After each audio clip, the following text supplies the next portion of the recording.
Welcome into the latest episode of Betting the Pitch with a very sick at the real underscore G Warner, maybe sicker than I am mentally, fighting through whatever the heck it is. Don't think it's COVID, but I guess it exists in this world. Especially noteworthy as a assassination attempt was, I guess, completed or unsuccessful against the former president of the United States of America. Crazy day, but we're going to focus on the soccer pitch.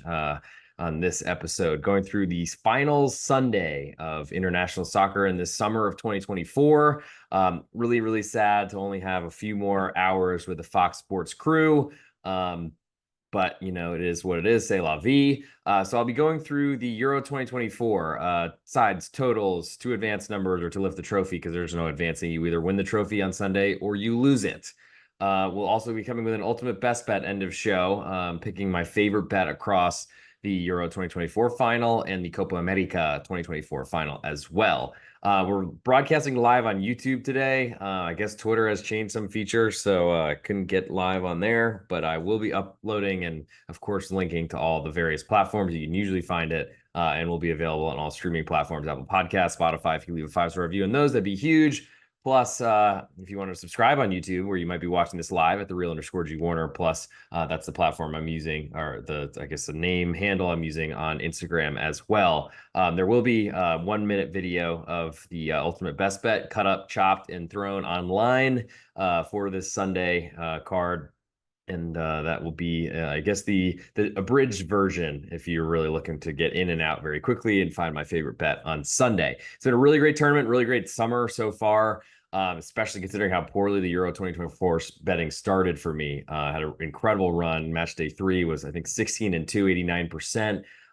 And I've got to still, I guess, summarize how the season has gone or the summer has gone and tally that all up. But it's been a great tournament. So thank you for all your support. Of course, if you're not a member of Patreon, check it out. Patreon.com/real_G Warner. It's a little slow time in summer, of course, but baseball is going to be taking a couple days off and then coming hard for the second half. Plus, we'll be putting out college football and pro football win totals. Plus, you should also expect some other podcasts from this Betting the Pitch podcast network. We'll be doing a Tuesday night futures focused edition of the baseball edition with that A Brooks Bets. We'll be looking into kind of teams that we think are overvalued based on their performance the first half of the season, plus win totals and adjusted futures for divisions and maybe even World Series. And then also we'll be putting together a NFL podcast going through, I think it's going to start as a futures episode, but we might touch on season win totals as well. If you have any interest or something you'd like us to cover, please leave a 5-star review on Apple Podcasts or on Spotify, and simply throw in the comment what you'd like to talk about. Or of course, you can hit me up on Twitter, anywhere you can find me, of course, if you want to join my Patreon, and that'd be the best way to introduce yourself in a message directly to me, and I will cover whatever you're looking for. We'll dive into it. I know we have some questions about Cedar Rafaela as Rookie of the Year, and would love to have more questions to come up, because then it's not just me coming up and preparing for everything. So now that I see some people are live in here, might as well get into the card, and we'll start in Deutschland, in the Olympiastadion in Berlin, Germany. Good spot if you've ever wanted to party or something like that. And Spain faces England. I'm wearing a Getafe jersey today. I bought it mainly because, if you can see it, if you're watching on video, the Techno House or Techno Casa is an insurance company or something like that. Used to sponsor Getafe, a suburban club of Madrid. But ultimately, that's the side I want. I don't have any English real gear to wear, unfortunately. I think I had a Manchester United jersey from way back when. Glad I've lost that along the years. Thanks, Mom, but wish we would have picked a different team then. I think she did buy me a Milan jersey though as well. So when she was traveling for work, so I guess I can't give her too much shade for that. But it's I guess if anyone's been listening to this podcast for, I don't know, the 4 years I've been doing it, you probably know that I'm not a big fan of the English nation, monarchy, dynasty, soccer clubs, anything pompous nature. Really happy. July 4th was an awesome day. Very happy to throw some tea in the ocean or in the harbor. But I try to be unbiased in all my picks, because bias does not help unless your favorite team seems to win, and outperform, beat the market. So I'll be looking very closely at this Spain and England matchup, and I guess I'll start by telling you the lift the trophy odds. All lines quoted courtesy of Bet Online or SportsBetting.ag. If you not have a an account there at either of those sites, please follow the links in the podcast description, Apple Podcast, Spotify, or on YouTube, and you can get some free money to sign up for your first time deposit. And please let me know if you do that or if it doesn't work or something like that, and I will chase down my contacts over there. But good free money, and really important, I think, for the baseball season, because paying 10 cents juice on is a really, really big deal from the 20 cents you'll see at the bookmakers and other, and probably worse in state. Unfortunately, I live in Texas, so I'm not allowed to bet anything. Haha. But I think the 30 cents you see in New Jersey, for example, is disgusting, but that's part of the problem and why no one really should be buying DraftKings, their stock, in my opinion. But I'll start. So to lift the trophy, Spain are the favorite right now, minus 148. Coming back on England is plus 128. Those numbers probably don't mean too much, but just to give an idea of kind of what those expectations are or where the number has moved, it's basically saying that Spain is about 60% to win. And of course, based on the split and the juice, that's giving England about a 44% chance. So of course, that climbs over 100 if you add them together, but that's really because every sports book is looking, casino is looking to have some sort of handle. In terms of where this number has moved, I've been tracking it pretty much every price move from the beginning since I first saw the number. Spain's only really climbed from minus 145 to minus 148. It's a really small change. The peak that I saw, or the max, was minus 150. So that's within 5 cents, not a huge change. England's climbed from 125, fell to 122, climbed to 130, and then down to the current 128. Not a huge change, really. But those sort of things will happen, of course. And I think I would imagine, so favorites usually get bet. And that's kind of my general thinking, I think, across all sports, really. So Spain have increased by 2%, and England have increased by 2.34%. So interesting there, I guess. But I guess from those opener numbers. And if you're handicapping where the money's coming, I mean, the English market is the strongest soccer betting market, I think, out there. I don't think it really only applies to English bookmakers and things of that nature. I think pretty much anyone who's betting soccer, I think the lines are essentially originated on Paddy Power or whatever sports book in the UK. I don't live there, so I don't know it that well. But everything seems to follow that. And we see in continental competitions across all the Champions League, Europa League, Europa Conference League, now branded the Conference League, there's always English money coming in, always belief in English and really UK sides to outperform really their expectations. And usually they're wrong, in my humble opinion, especially after seeing how poorly the English Premier League did in those competitions this season. But this English side has looked horrible for every match they've played, essentially this entire tournament, yet they are still alive and in the final with a really good fighting chance to win their first trophy since 1966.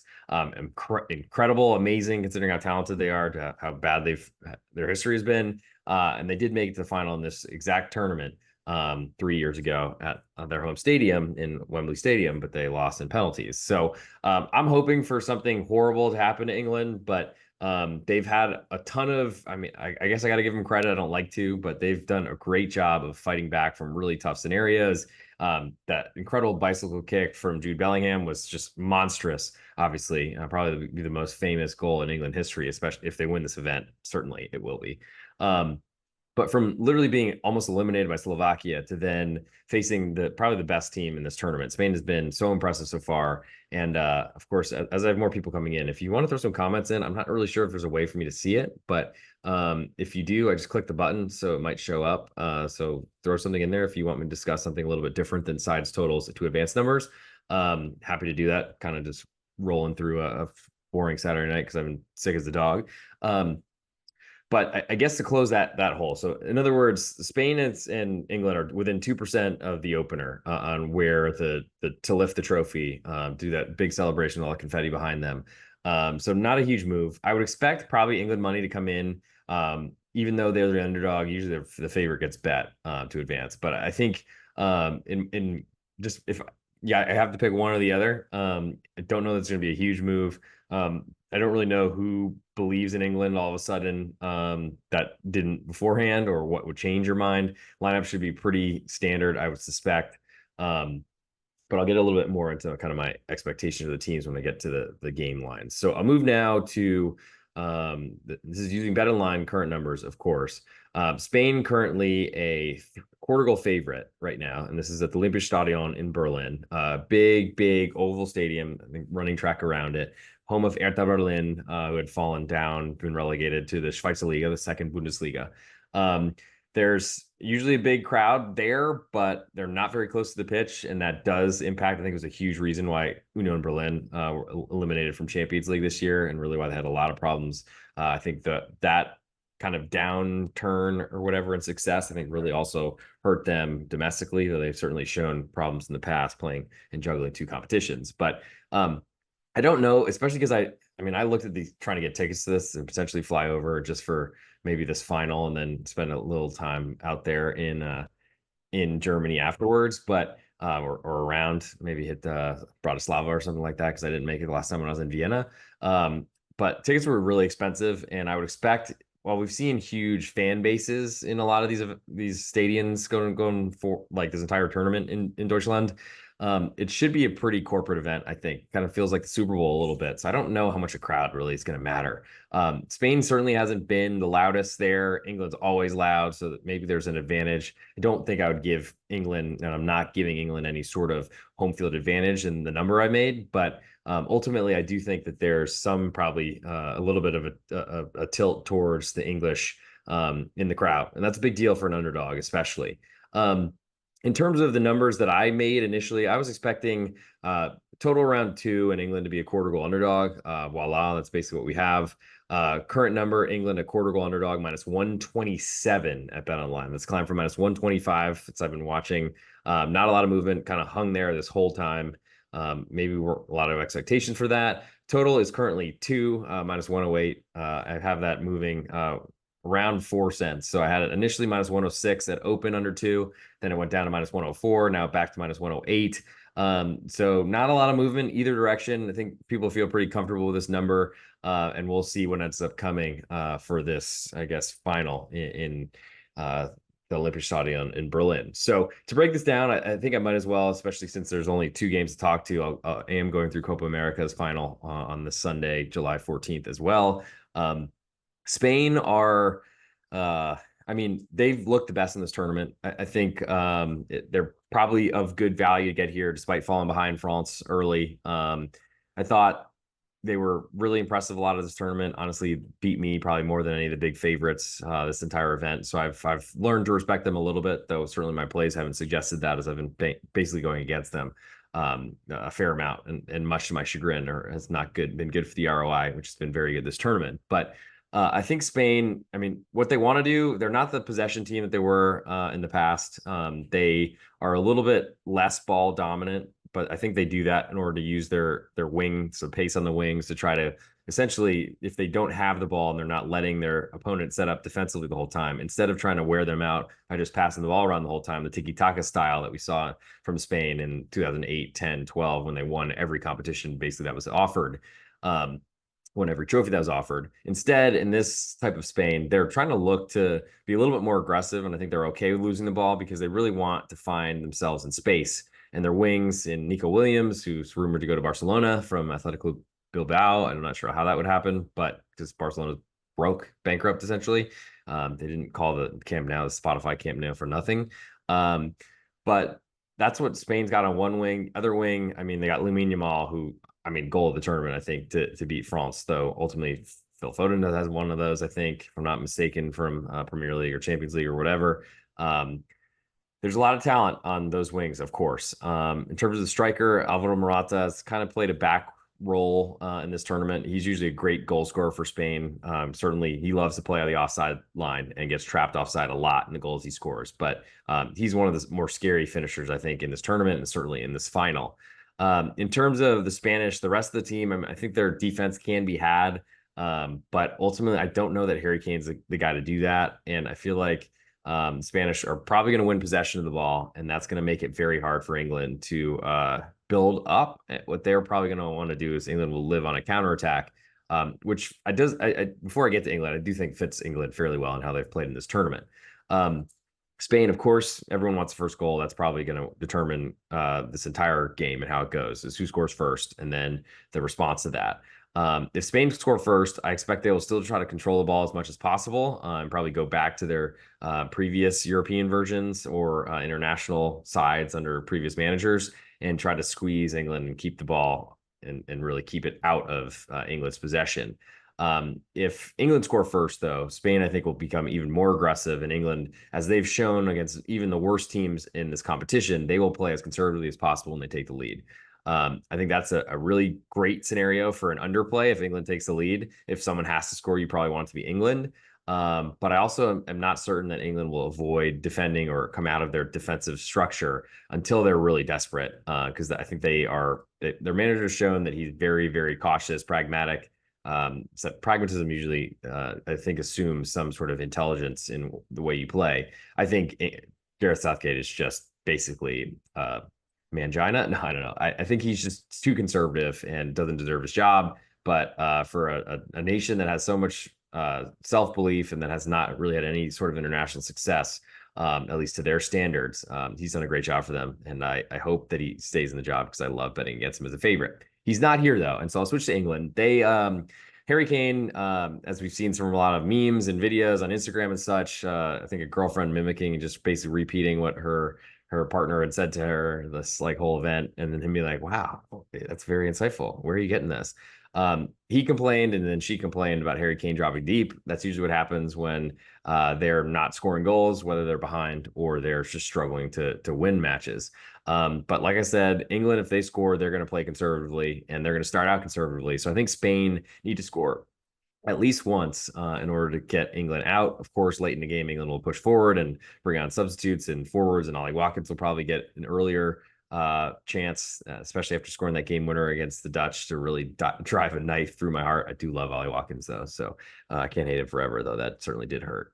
Big financial swing for me. But I think from an English perspective, they are not too proud to try to bunker in and defend here. And I think that's going to make it hard for Spain to score. In terms of the English defense, there's Southgate was saying that they're going to be a lot healthier now. Maybe that means they get Manchester United and whatever his name to play left back, Luke Shaw, who's been a doubt to even get taken to the tournament. And then they've been hoping that he would get healthy as it went through. And then maybe that means Kieran Trippier can play his normal right back position because he's a right-footed player. Also in that Instagram video I saw with a woman just mimicking her partner and then being like, wow, you really know what you're talking about now. I think Luke Shaw's left back. I mean, he's certainly got some creativity, but I think will also be a little bit of threat for Spain to monitor. Plus, will be better defensively as England won't have to put like a center back at right back essentially and play Kieran Trippier on the wrong side. That's all probably too deep in the X's and O's and probably not worth discussing until we see lineups anyway, which won't come out until an hour before game time or match kickoff. I think in terms of where this number has moved, barely on the quarter of England. Juice has climbed a little bit. I don't know necessarily it's going to move too much, but I do think if you want to bet England in this matchup, I think you want to take the quarter before you take any sort of risk that it falls to pick them. You could probably pay for an expensive one. And of course, then that brings up the argument of how much does juice really matter in sports betting? I would argue it matters an incredible amount. Though I think from my soccer plays, I'm always trying to save juice as much as I can, but this does seem to be a juice heavy sport. So that is a concern and something that you all need to monitor and based on kind of what you're trying to shoot for in the sport or in the life of sports betting, if you want to just for action or if you're trying to be really profitable and want to watch your pennies, nickels, and dimes, then certainly saving juice is important. And I guess I'm sort of saying that to myself as I talk. In terms of the total, we got more money, more juice on the over right now in terms of movement, how that's gone. It's kind of been going both ways. So initial money on the over, then some money coming back on under. I would expect that this will probably close 2. I can't imagine we'll climb to 2.25 or fall to 1 3/4. Don't know necessarily that'll be the case for the Copa America, which we'll get to right after this. But I think my biggest interest, I think England getting a quarter of a goal is pretty valuable. You don't see them as an underdog almost ever. I guess probably to France, maybe to Portugal, but probably not. Probably a pick 'em would be my expectation for that one. But against Spain, they're getting a quarter of a goal. So if you go to extra time, you have one half of your stake, or I guess what your return is on your stake. So that's a big deal. And certainly would be, I think, a really nice way to close this tournament out. But I think for my best bet in this game, I'm most interested in under 2. I just feel like there's a good chance this goes 1-1 to extra time.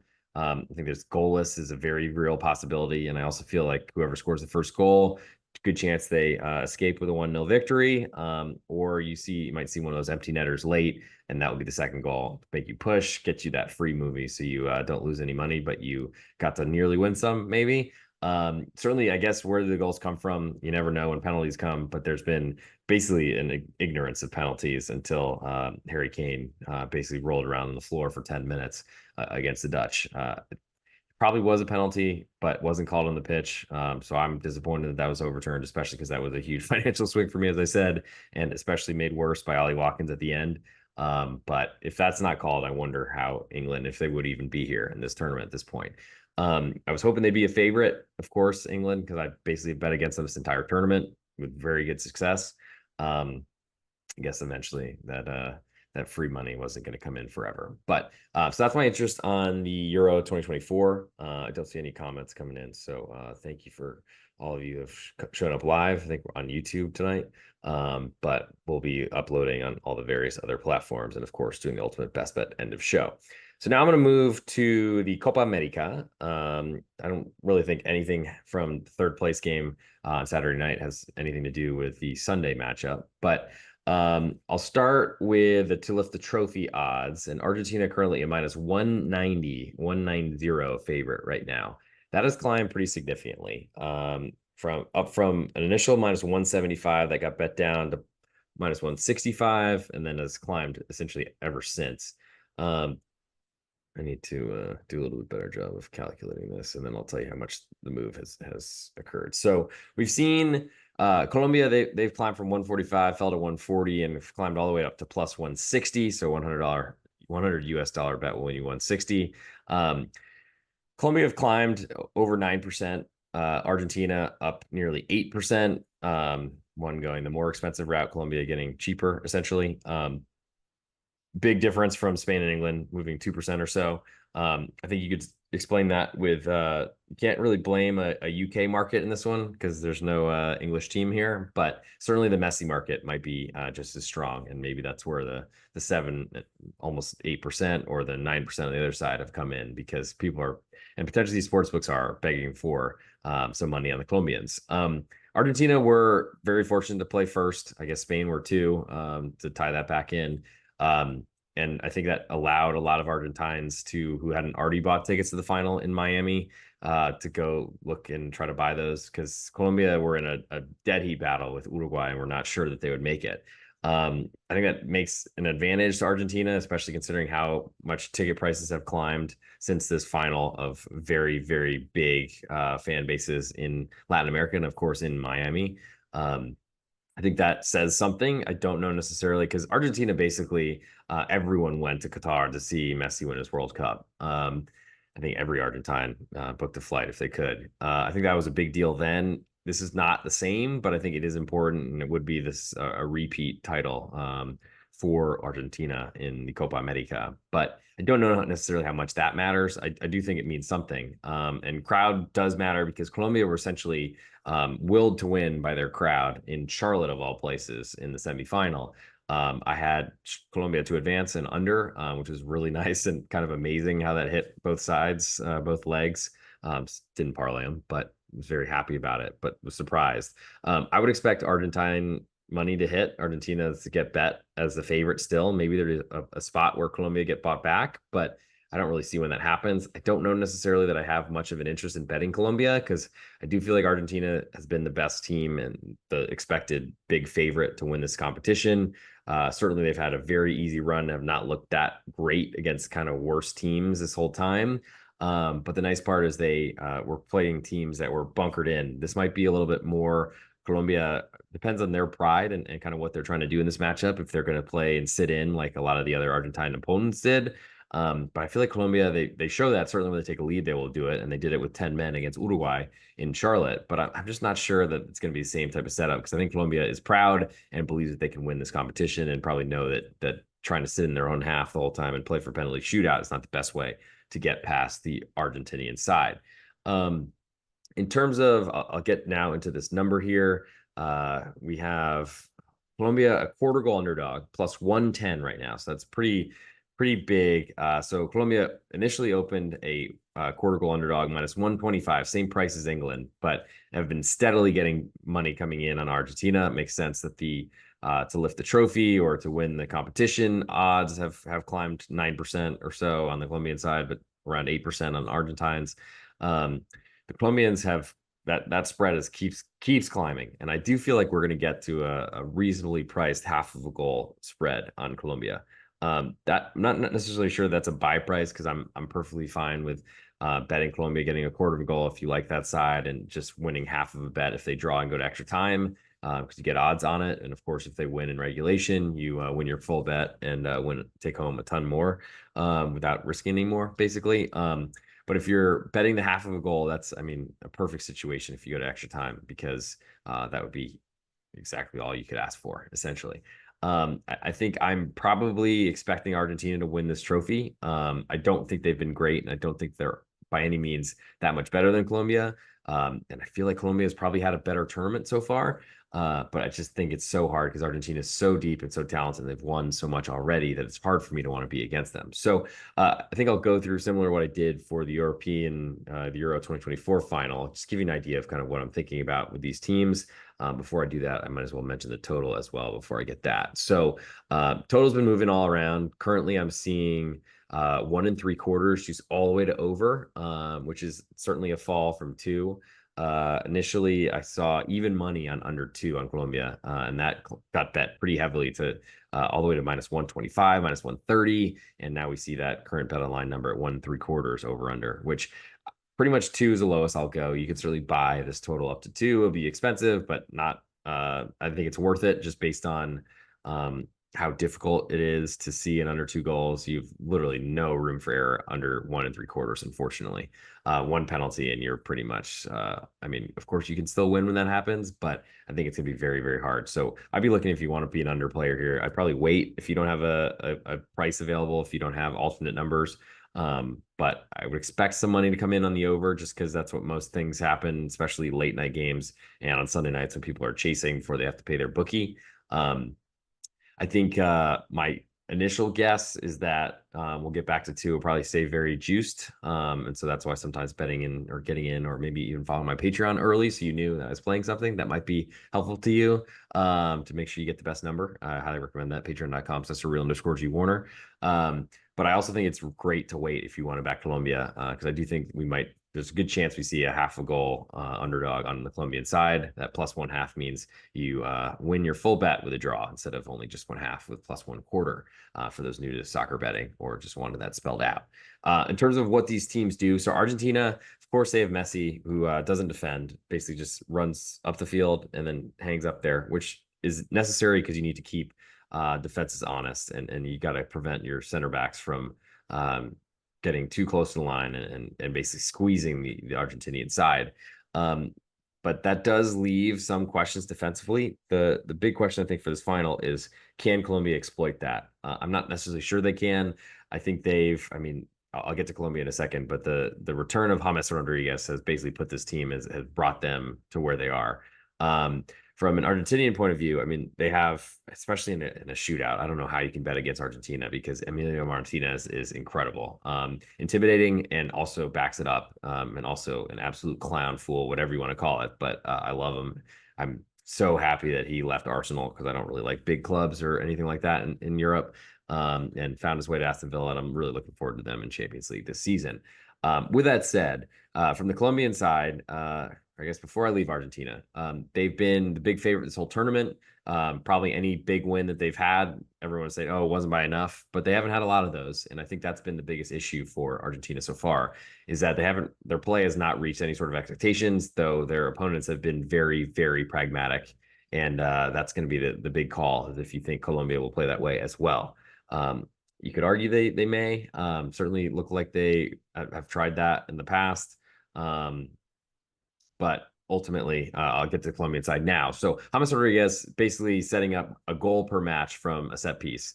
Those are low expected goal events, which is a lot of times how I grade my plays. How many expected goals does my team allow versus how much do they put up? usually, since I only bet underdogs in the sport, I'm expected to come out on the wrong side of that tally. But the number and kind of how many I get is all big ideas here. I don't expect Colombia to have high expected goals in this final. They will have, I think, a big crowd in Miami, though. I think it's going to be a ton of Argentines as well. It's going to be great to see. And I just don't think there's going to be as big of a home court or home field advantage like we saw for the Colombians against a really small Uruguayan nation in Charlotte.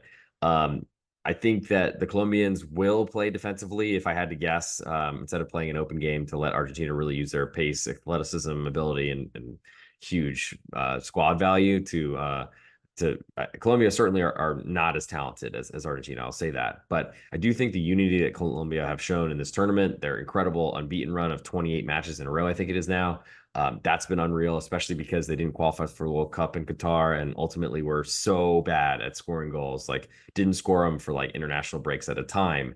And that made it so they didn't qualify for the World Cup because they couldn't score and they needed to win matches and couldn't do it because they just couldn't score.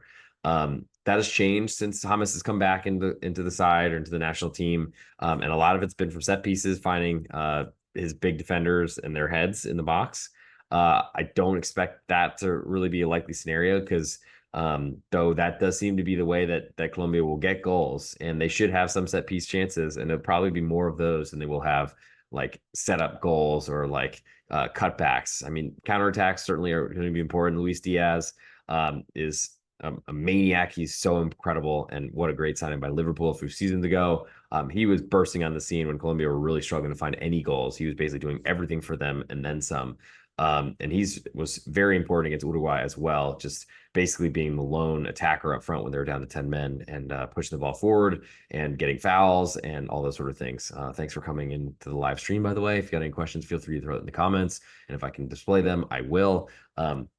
But I think that's going to be the biggest interest for me in this event is this Copa America final is how defensive will Colombia be? I expect they will be defensive, but I do think that they have the ability because not England, Argentina with their current setup. I mean, they got a very small central defender who plays in England in Lisandro Martinez, and I just don't think they have a ton of size. And Colombia do have that. They also have the ability on a corner kick to pin Argentina back and not worry as much about counterattacks. Certainly, that's a concern for them. But I think James Rodriguez finding ahead is probably the way that Colombia score low expected goals. You can't expect that to happen more than once, most likely. But I do think that gives Colombia a punching chance in this final. Trying to think if there's anything else that I guess so. Kind of, and I can summarize again before I get to the ultimate best bet. So I don't think I have more to say about the Copa America. We're almost 32 minutes. I'm talking about two matches. So hopefully that's good for everyone. And of course, there's a 1 minute version coming on at the @real_G Warner on Instagram and on YouTube in the 1 minute reel or short version. So if you want just this in a 1 minute and get my best pick, get out of here. Please subscribe. And if you'd like all that sort of stuff, that'd be huge as well for the search rankings as I'm trying to grow this brand as big as possible. I think just to summarize before I get to the ultimate best bet, in terms of where I expect the number to move, I think England will get bet. So it's weird because it's favorites and over always, but we've seen under get bet a fair amount in this tournament or these summer tournaments, basically because the under has been so profitable. Thank you to all my subscribers who've been hinting that and pointing that out, and it's been a really great run this summer. But I do think that's something to consider. From a Spanish perspective, like I think they're better, but I just don't think they're going to get bet much because England dominates the money in these English speaking books. Of course, I don't know how much people bet in Spain really. And honestly, I think there's a ton of bookmaker money that will be hitting in England and will be reflected through the lines globally in the marketplace. In terms of total in that one, hard to say. It hasn't been a ton of movement so far. I would, if you are an under player, I would not lose 2 to see 1 3/4, but I can't imagine we get there. I think we stay at 2. As for Colombia and Argentina, I would expect the favorite to continue to get bet as it has this entire time. Already up 8% on the to advance number or to lift the trophy. I think we might get a decently juiced, like a -115 or so, if we're talking American odds on the Colombians plus a half of a goal, which is very valuable. If they go to extra time, it means you've won your full bet. For the total, it's kind of jockeying between 2 and now 1 3/4 at Bet Online. I imagine there should be some pretty juiced 2s available at kickoff, but that's the biggest test to see if it hangs at 1 3/4. I can't imagine it'll get bet down to 1.5. is almost unheard of, even in the worst offensive matches in La Liga in Spain, for example, as I wear a kit in La Liga on the side. Bam. But I think my biggest interest and expectation is that the unders are worth a look. So it's time to get into the ultimate best bet. Before I get there, if you could leave a 5-star review on Apple Podcasts or on Spotify, and in that review, if you want to ask some questions about what we should cover in this next week of really dead periods, I'll be doing an NFL podcast to get you started on the season with at _Schnicker. Also, a baseball podcast coming up on Tuesday, really focused on futures and things of that nature for the second half of the baseball season, overvalued teams, undervalued, and such. With that, Brooks Bets. We'll be doing that Tuesday night. Still not sure, but maybe Monday or Wednesday with at _Schnicker. Also, we'll be on Sunday night with Munaf Manji on the pregame.com podcast. And then back Thursday for the Friday restart of the second half of the Major League Baseball season. Hopefully I'll be healthy by then. I might sleep for the next 4 days because then it's time to get really prepped for a second half of Major League Baseball, the American football season, and of course the European soccer calendar is going to start really going, as I'm already looking into futures and things of that nature, as that's been a really good part or business for me really lately. Other than that, any questions? If you throw a 5-star review or subscribe, that'd be the best way. Of course, at the _G Warner on all platforms. Who would want that handle anyway? I guess it's unique or something like that. And then if you're not a member of my Patreon, check it out. Patreon.com/real_G Warner. Best spot to get all my plays, leans, write-ups across everything, all platforms, all things I put on everything go there. And ultimately, you can get stuff at a very, very low price compared to where you get it across the interwebs, and you get everything. When I put my plays up each night, my leans, when I lock in overnight, when I lock them in, you get a buzz. And so you'll know, and you get the price that I get. So you make sure that you're following along with me. If you're riding, or if you want to fade, that's a good way too. Anything else I can think of after 37 minutes of doing this podcast? Probably not. So it's ultimately time to get into that ultimate best bet. Hey, this is the real_G Warner on Instagram, Patreon, Twitter, and on YouTube. A little under the weather, but this is the Euro 2024 Copa America Final Sunday podcast. And this is the 1-minute YouTube short or Instagram reel at the real_G Warner on both those platforms, where I give you my best bet from this episode discussed at length. We're not nearly 38 minutes. But this is the 1-minute version to get all you millennials, Gen Zs, or whatever, the short attention spans, just for looking for my best pick.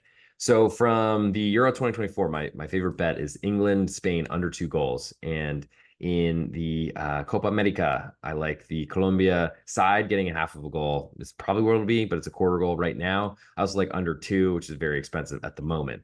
If you're not a member of Patreon, check it out, patreon.com/real_G Warner. Best spot for all my plays, leans, right across all sports. Get everything, get notifications, so you lock in the price that I get. For my ultimate best bet on this episode, I'm going to go with that Colombia, Argentina under 2 goals, as I don't expect a lot of scoring in the Copa America final. And that'll do it for this episode. Thank you so much for tuning in. We'll, of course, read all the DMs and things of that nature. And if you want to discuss business opportunities, a lot of you have been hitting me up, and I'm trying to get to that as much as I can. Love everything I've been doing so far and hope to continue doing that even more going forward. So we'll see you in the next episode on the Betting Pitch. So make sure you subscribe at the real_G Warner on YouTube, or Betting the Pitch on both Apple Podcasts and on the Spotify platforms. Subscribe there and you'll make sure you don't miss any episodes. Get them as soon as they come out, fresh, hot off the presses. And I will talk to you all very soon in the next episode, likely focused on Major League Baseball tomorrow night.